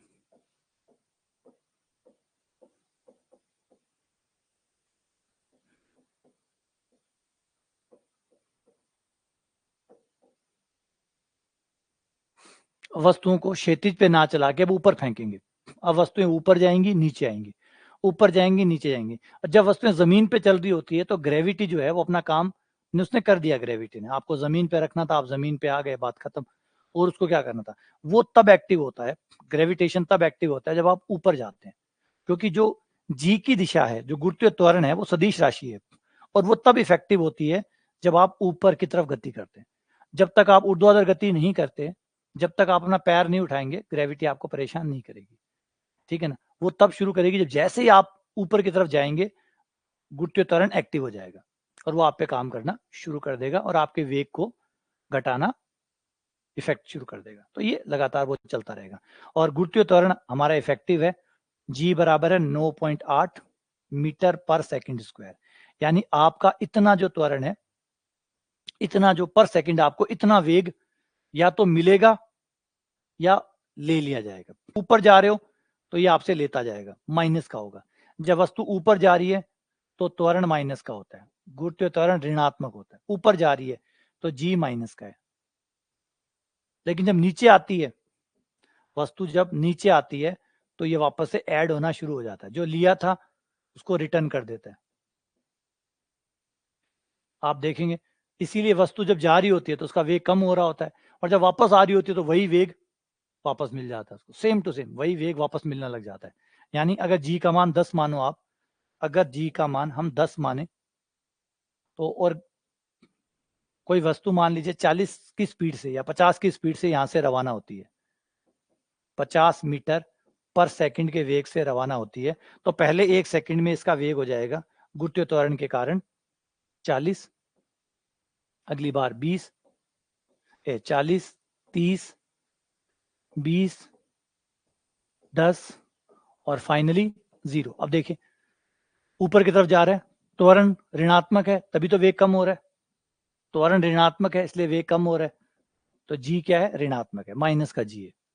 और जब नीचे आएंगे उल्टा देखो, जब नीचे ऊपर से नीचे की तरफ देखो तो आपको लगेगा वेग बढ़ गया, 0 से 10 हो गया, 10 से 20 हो गया, 20 से 30 हो गया, 30 से 40 हो गया, और 40 से वापस से 50 हो गया।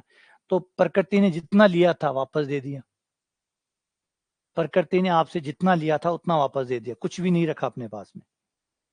जितना लिया था उतना का उतना आपको वापस लौटा दिया। देखो कुछ भी कहीं भी इसके अंदर लॉस नहीं है। जितना आपने, जिस वेग से आपने वस्तु को ऊपर फेंका था उतने ही वेग से वो वापस आपको रिटर्न मिल जाती है, वो आपको वापस प्रकृति उतना ही रिटर्न में लौटा देती है। बस रूल्स है उसके, उसको फॉलो करती है। अपने जो रूल है उसको फॉलो करेगी कि हर सेकंड आपका 10 का वेग 9.8 है, वैसे 9.8 जो है वो हर सेकंड आपके वेग में से निकलता रहेगा, ऊपर जा रहे हो तो, और नीचे आ रहे हो तो 9.8 आपको हर सेकंड मिलता रहेगा। फाइनली आप जिस वेग से शुरू कर रहे थे उसी वेग से आप रिटर्न लौट आएंगे। ठीक है, पीक पर आपका वेग, एकदम पीक पे आपका वेग 0 हो जाएगा। और वो 0 क्यों होगा? क्योंकि अगर वेग 0 नहीं होता, अगर वेग 0 नहीं होता, इसका मतलब दम अभी बाकी है, और दम अभी बाकी है तो और ऊपर जाता। फिर वेग 0 होने का मतलब वो नीचे नहीं आएगा। जब तक वेग 0 नहीं होगा तो चलता जाएगा ना, जब तक आखिरी सांस तक तो ऊपर ही जाएगा। जब वेग एकदम 0 हो जाएगा कि अब भाई और ऊपर नहीं जा सकता, वेग 0 हो गया, कुछ बचा ही नहीं ऊपर जाने के लिए, फिर वो रिटर्न टिकट आएगा, तब वो रिवर्स आएगा, और फिर वही सब चीजें उसको मिलती जाएगी। तो सेम आपके फॉर्मूले, कुछ भी नहीं बदलेगा, वही फॉर्मूले हैं। जाते समय आपके फॉर्मूले, त्वरण की जगह अब जी आ जाएगा, क्योंकि अब कोई और त्वरण तो होगा नहीं, गुरुत्वीय त्वरण ही होगा। अगर कोई और होता है तो उसको भी शामिल कर लेंगे, कोई और भी त्वरण है तो उसको भी शामिल कर लेंगे। फिलहाल हम ये मान के चलते हैं कि हमारी गति सिर्फ गुरुत्वीय त्वरण के अधीन हो रही है। जैसे बच्चा गेम खेल रहा है तो वहां कोई और त्वरण नहीं है, खाली बच्चा बॉल फेंक रहा है और पृथ्वी अपना काम कर रही है। दो जने खेल रहे हैं, एक तो बच्चा खेल रहा है, एक पृथ्वी खेल रही है। बच्चा और पृथ्वी आपस में खेल रहे हैं, बच्चा बॉल को ऊपर फेंकता है, पृथ्वी उसको नीचे लाके उसको वापस पकड़ा देती है, ले बेटा। यही हो रहा है। देखो आप, अगर आपका बच्चा बाहर गली में खेल रहा है तो वो अकेला नहीं खेल रहा, पृथ्वी उसके साथ खेल रही है।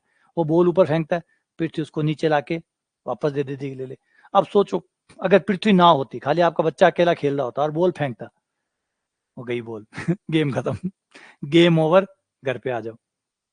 सोचो, अगर पृथ्वी नहीं होती आपके बच्चे के साथ, सिर्फ आपका बच्चा अकेला खेल रहा होता, पृथ्वी साथ में ना होती, तो कल्पना करो आप कितनी बोले उसको मंगवा के देते, है ना? आप उसको कितनी बोले मंगवा के देते? बच्चे को तो सिर्फ ऊपर जाना होता, फेंकता, गई फिर कह रहे, गई मम्मा चंदा मामा के पास, सीधी चंदा मामा के पास चिपक गई जाके। अब जब चांद पे कोई जाए तो सारी बोले इकट्ठी करके ले आएगा, क्योंकि सारी बोले चांद पे ही पड़ी होगी। तो ग्रेविटी पृथ्वी पे रही नहीं, चांद पे है तो चांद पे तो जाके ले आओ वहां से जब जाएंगे, जाते ही रहते हैं आजकल तो चांद का वैसे टूर बहुत रहता है, तो चांद पे जाते रहते हैं, तो वहां से आएंगे तो गाड़ी भर के वापस ले आएंगे। तो समझो गेम नहीं हो पाएगा, तो दोनों मिलके गेम खेल रहे हैं। तो v बराबर हुआ आपका u minus G T, S बराबर हुआ आपका यू टी, ऊपर जाते समय का समीकरण है ये, क्योंकि g माइनस का होगा बस।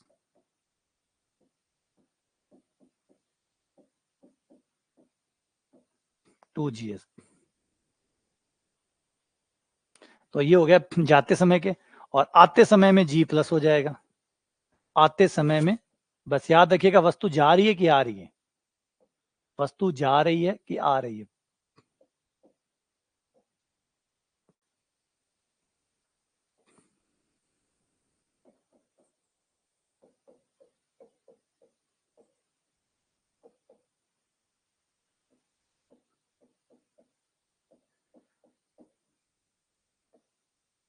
ये लो, ये गति के समीकरण हो जाते हैं। तो ये है ऊर्ध्वाधर गति, बस ज्यादा कुछ नहीं बदला, खाली एक रोल प्ले करने के लिए एक बंदा और आ गया। पहले अकेले खेल रहे थे, अब अकेले नहीं खेल रहे हैं, अब ग्रेविटी आपके साथ खेलेगी। अब आप और ग्रेविटी खेलेंगे, है ना? आप फेंकेंगे, ग्रेविटी आपको लाके वापस लौटाएगी, बस इतना सा है, ये याद रखना।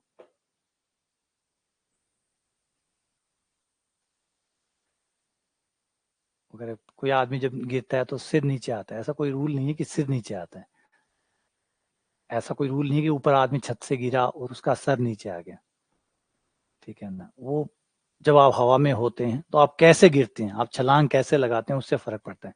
अगर आप यूं गिर रहे हो तो आप सर नीचे दे दोगे, और आप अगर यूं गिर रहे हो तो टांगों को नीचे रखोगे। और जो ज्यादातर जो कलाबाज होते हैं, जो आपने देखा होगा, जो छत से कूदते हैं, जो छत से कूदते हैं और अपनी टांगे बचा लेते हैं, वो लोगों को देखिए, वो जैसे ही कूदते हैं वो मोशन में आ जाते हैं। कभी आपने देखा हो, रील वील देखिए, तो वो फिजिक्स का पूरा इस्तेमाल करते हैं। फिजिक्स का पूरा इस्तेमाल होता है कि जो आपका बल है, आप ऊपर से गिर रहे हैं, एफ बराबर एम जी आप पे स्टार्ट हो गया, तो एफ बराबर एम जी प्लस जो ग्रेविटी आपके वेग को बढ़ा रही है हर सेकंड, उससे जो बल पैदा हुआ है, वो सारे बल को आपको खर्च करना है।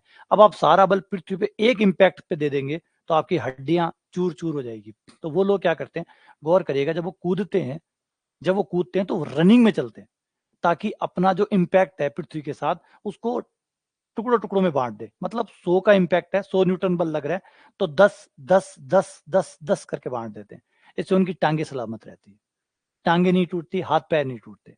और हम इतने कलाकार होते हैं, सीधे पड़ते हैं, जमीन में खड्डा कर देते हैं। भैया हम लोग अगर कूदें तो हम सीधा जमीन पे कूदेंगे, जमीन में खड्डा कर देंगे, क्योंकि एक ही जगह सारा का सारा दे देंगे, हिसाब चुपता फट। और वो लोग हिसाब को टुकड़ों में करते हैं, फिजिक्स का इस्तेमाल करते हैं, उसे टांगे बच जाती है ना। तो कलाकार होते हैं वो। फिजिक्स का सही इस्तेमाल करो तो आपकी जान बच जाएगी। आगे बढ़े इस पे, कुछ सवाल ट्राई करते हैं, कुछ छोटे मोटे सवाल जो है वो तैयार करते हैं इस पे।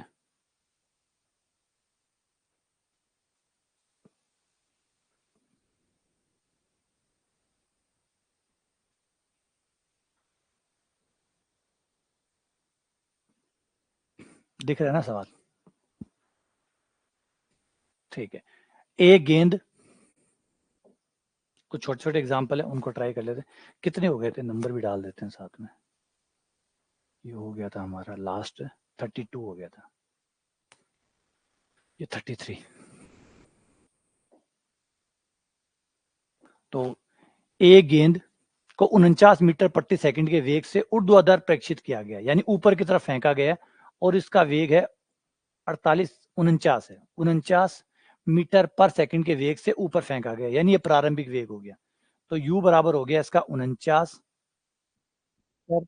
पर सेकंड, ये इसका वेग है, शुरुआती वेग है।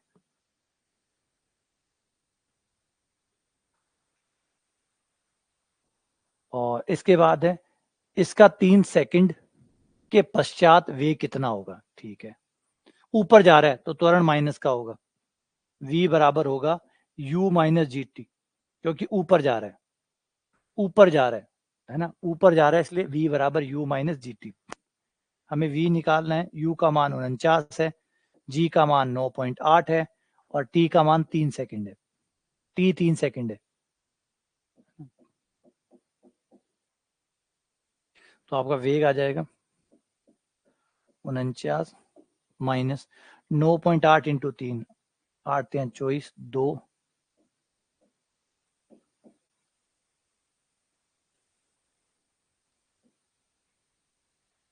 19.6।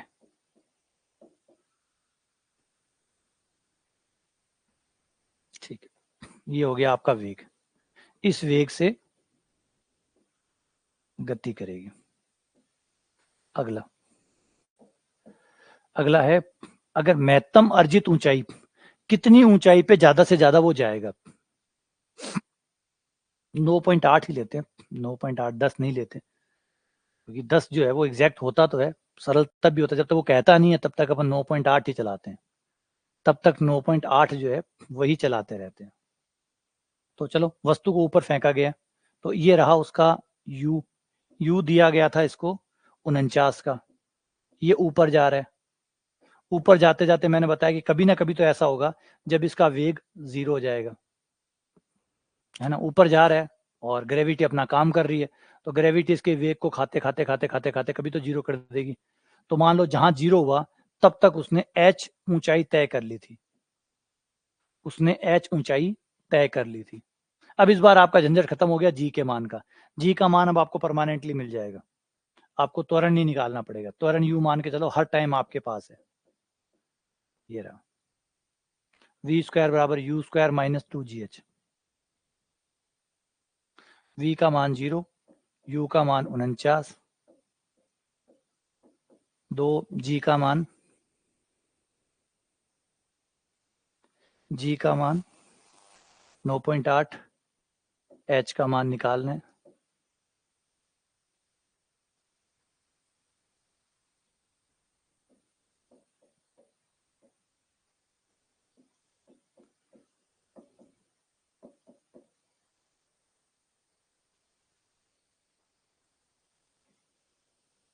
ये दशमलव हटा के 0.2 बार कट जाएगा।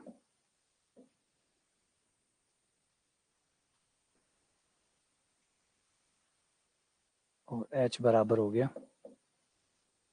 490/4, है ना।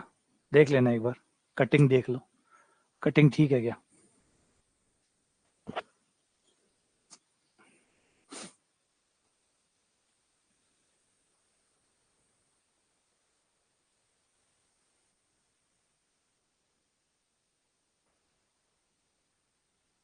सही है।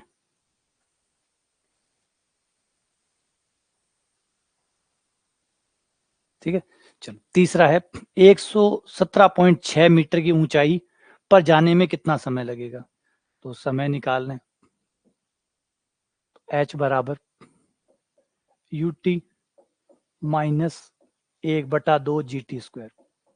h का मान 117.6, u का मान 49 माइनस 1/2, जी का मान 9.8, टी स्क्वायर ये कट गया 4.9। ठीक है, पूरे सवाल में अगर 4.9 का भाग दें तो जाएगा, और 4.9 का भाग जाएगा कितनी बार?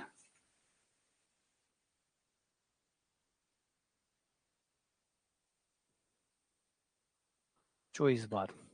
4.9 का भाग देने पर यह आ जाएगा 24, यह आ जाएगा 10, जाएगा 1। सारे पदों को एक तरफ कर लो, T square minus 10t plus 24, answer आ गया 6 और 4। याद है ये आंसर मैंने समझाए थे आपको कि दो आंसर के क्या मतलब होंगे। टी के दो आंसर आए, टी बराबर 4 और टी बराबर 6, यानी इस ऊंचाई को ये 2 बार प्राप्त करेगा, इस ऊंचाई को 2 बार प्राप्त करेगा। याद है ना, एक तो 4 सेकंड में, यानी जब जा रहा होगा तो 4 सेकंड पे, जब वापस आ रहा होगा तो 6 सेकंड में, यानी ऊपर अगले 1 सेकंड ऊपर गया होगा, वेग 0 हो गया होगा, फिर 1 सेकंड नीचे आया होगा, और एक तो आते समय और एक बार जाते समय, 2 बार। 2 बार ये इस ऊंचाई को, जो ये ऊंचाई कह रहा है 117.6, इसको 2 बार ग्रहण करेगा, आते समय और जाते समय, जाते समय और आते समय। क्लियर है ये समझ में आ गया? हाँ, 5 पे इसकी हाइट मैक्सिमम हो जाएगी, 5 सेकंड पे ये मैक्सिमम हाइट पे पहुंच जाएगा। हाँ, जाते हुए और आते हुए, ये याद रखना, ये चीजें बहुत काम की है, वो छोटे छोटे पॉइंट है, लेकिन ये अगर ना हो तो आपका कंसेप्ट अधूरा रह जाता है, या आपके जो कंसेप्ट है वो अधूरे रह जाते हैं, तो फिर वो टॉपिक कभी भी अच्छा नहीं लगता, क्योंकि खाली खाली चीजें कैसे पसंद आएगी, खाली खाली चीजें पसंद कैसे आती हैं।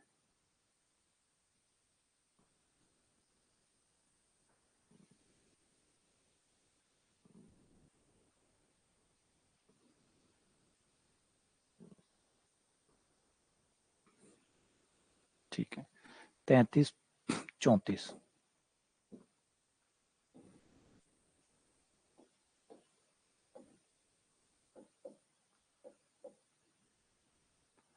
34, ये कह रहा है एक पिंड एक मीनार की चोटी से गिराया जाता है, एक पिंड को, और स्वतंत्रता पूर्वक गिराने का मतलब कोई वेग नहीं दिया, कोई भी वेग नहीं दिया, बस मीनार पे से ऐसे छोड़ दिया। देखो दोनों में फर्क है, ऐसे छोड़ना और ऐसे छोड़ना में फर्क समझ में आ रहा है दोनों बातों में।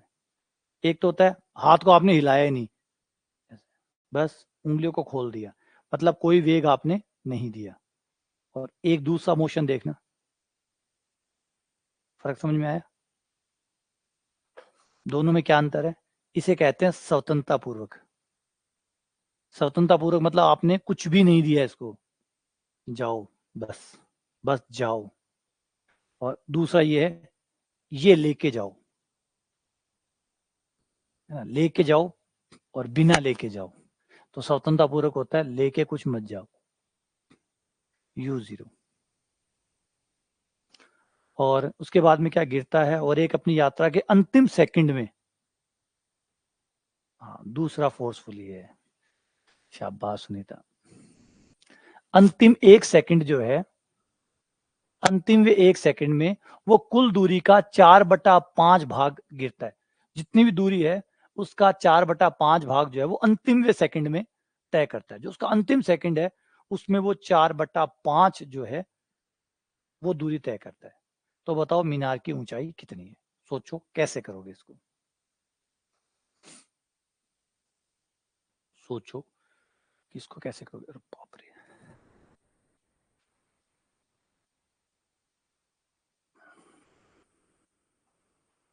चाहो तो 2 समीकरण बना के कर सकते हो, सीधा भी कर सकते हो।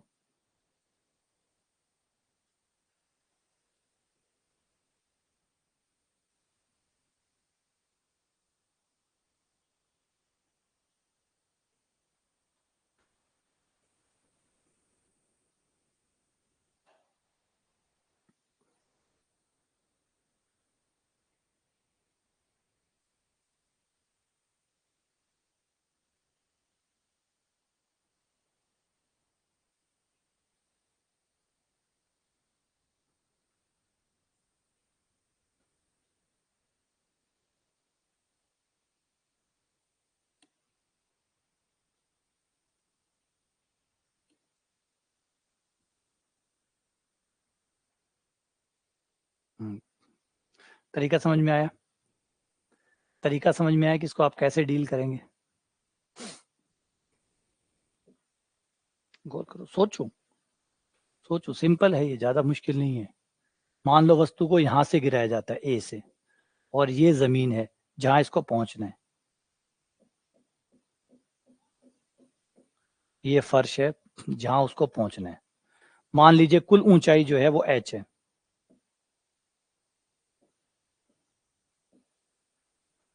कुल ऊंचाई h है। तो इस कुल ऊंचाई को तय करने में जो समय लेता है, जो इस पूरी यात्रा में जो समय लगता है वो t है। पूरा पूरा समय t है। अब विज्ञान दौड़ाओ कि सवाल क्या कह रहा है और उसको कैसे फ्रेम किया जा सकता है। आखिरी 1 सेकंड में, अंतिम 1 सेकंड में, ये आखिरी 1 सेकंड में ये कण जो है दूरी का जितनी भी ऊंचाई है उसका 4/5 भाग, तो मान लीजिए ऊंचाई h है जो कि हमने माना है, इसका 4/5 भाग, यानी 4h/5 जो दूरी है वो आखिरी 1 सेकंड में तय करता है।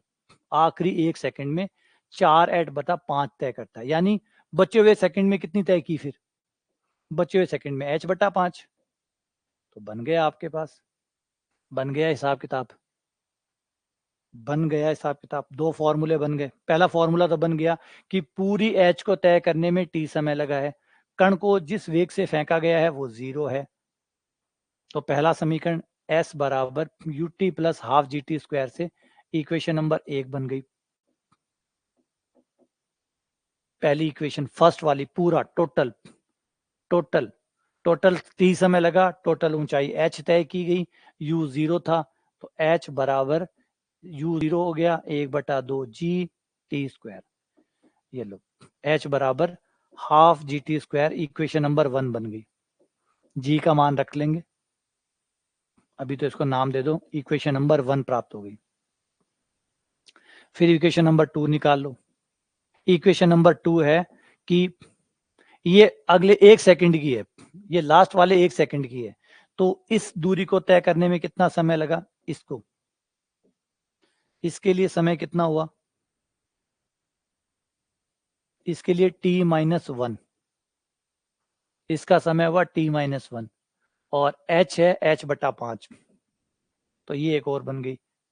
h की जगह h/5 आ गया, u की जगह 0 है ही, 1/2 g, और t की जगह आ गया t-1 का स्क्वायर, समय की जगह t-1 आ गया।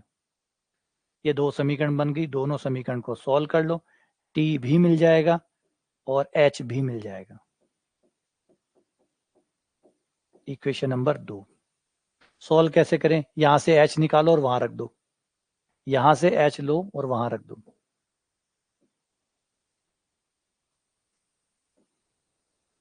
h को ले जाके वहां रख दिया, यहां से h रखोगे तो 1/5 इंटू h का मान ये रहा 1/2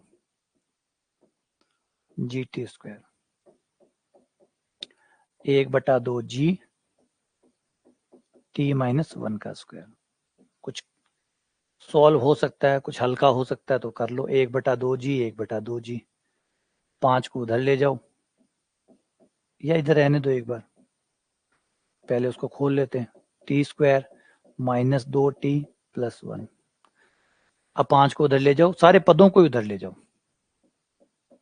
उधर हो जाएगा 5t स्क्वायर, इधर टी स्क्वायर होके ये हो गया 4t स्क्वायर, ये हो गया 5 दूनी 10t प्लस 5। गुणनखंड आ जाएंगे 1 और 9, 1 और 9, t बराबर 1 और t बराबर 9।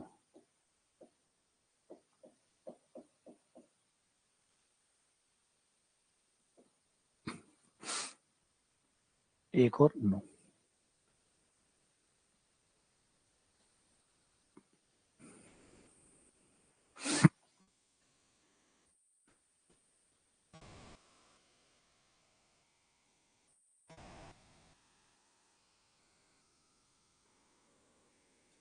ठीक है। देखो कोई करेक्शन है, कोई गलती है क्या?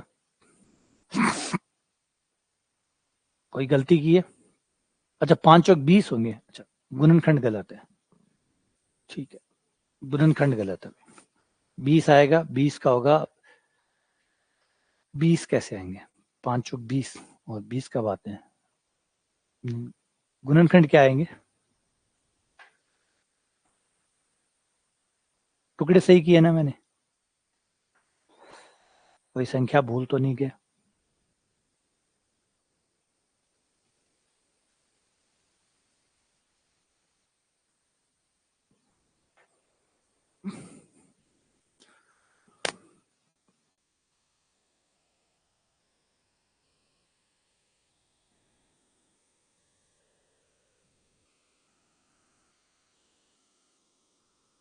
हाँ गलत हो गया वो। 5 चौक 20 और गुणनखंड क्या होंगे?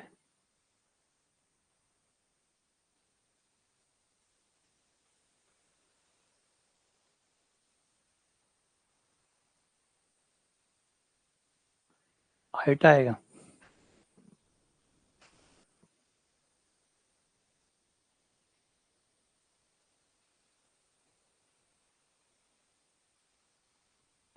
टी बराबर 1 संतुष्ट नहीं कर रहा है इसको।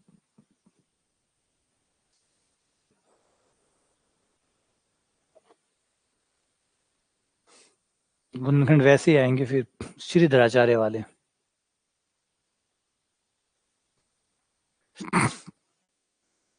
इमेजनरी है, इमेजनरी तो नहीं लग रही।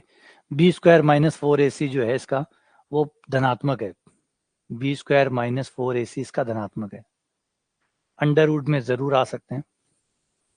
टी बराबर ये हो जाएगा 10 plus minus under root b square minus 4ac, तो हो जाएगा 100, और ये हो गया 5 चौक 20, 80, 80 अंडर रूट 20 यानी 2 अंडर रूट 5 बटे 2, और टी बराबर आ जाएगा 5 प्लस माइनस अंडर रूट 5।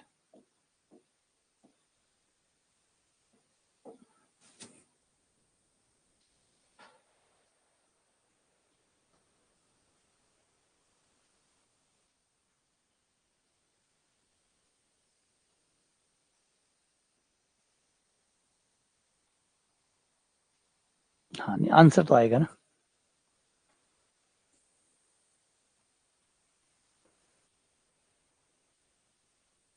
हाँ 5 प्लस माइनस अंडर रूट 5।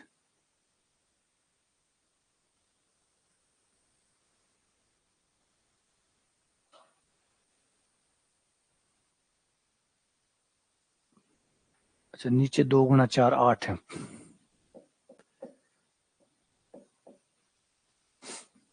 ये हो गया, ठीक है। देखो सवाल समझ में आ गया? हाँ हो गया, वो 2a था तो 4 भूल गया। देखो और समझो पहले सवाल को। सवाल समझ में आ गया क्या? सवाल समझ में आ गया?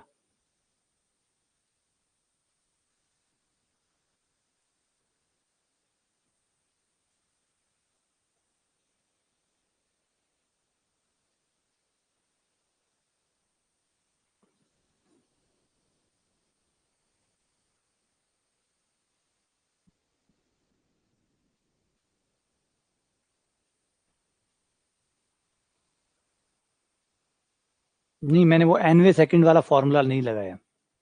nवे सेकंड वाला जो फॉर्मूला है वो मैंने यूज नहीं किया है। मैंने पूरा ही फॉर्मूला यूज किया है। गति को 2 बार करवाया है, एक बार ए से लेकर बी तक, एक बार ए से लेकर सी तक। ये तो हो गया ए से बी तक।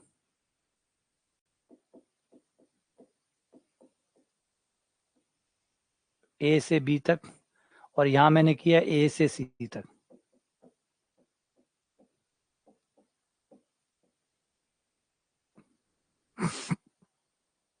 ए से सी तक इस तरीके से गति को किया, फिर दोनों को घटाया, मान रख दिया एच का विलोपन करके टी का मान निकाल लिया। और अब ये टी का मान रखकर हमें मीनार की ऊंचाई भी निकालनी है। क्वेश्चन ने एच पूछा है तो एच निकालना है। एच का मान, जो टी का जो मान है वो यहाँ रखेंगे, और फिर एच का मान निकलेगा, तो ये और कैलकुलेटिव हो जाएगा थोड़ा सा। अब समझ तो गए आप, यहाँ रख देना और एच का मान निकाल लेना। ये यहाँ रख के h का मान निकाल लेना। ठीक है, हो गया। चलिए यहीं पे क्लास को ख़त्म करते हैं। तो ये हमारा, आगे और सवाल करेंगे और इस पे क्वेश्चन डालेंगे, थोड़े और भी है, ध्वनि के क्वेश्चन भी है, कुएं में ध्वनि जाती है, बंदूक की गोली जाती है, ये बहुत सारे सवाल, इसमें बहुत अच्छे अच्छे सवाल है।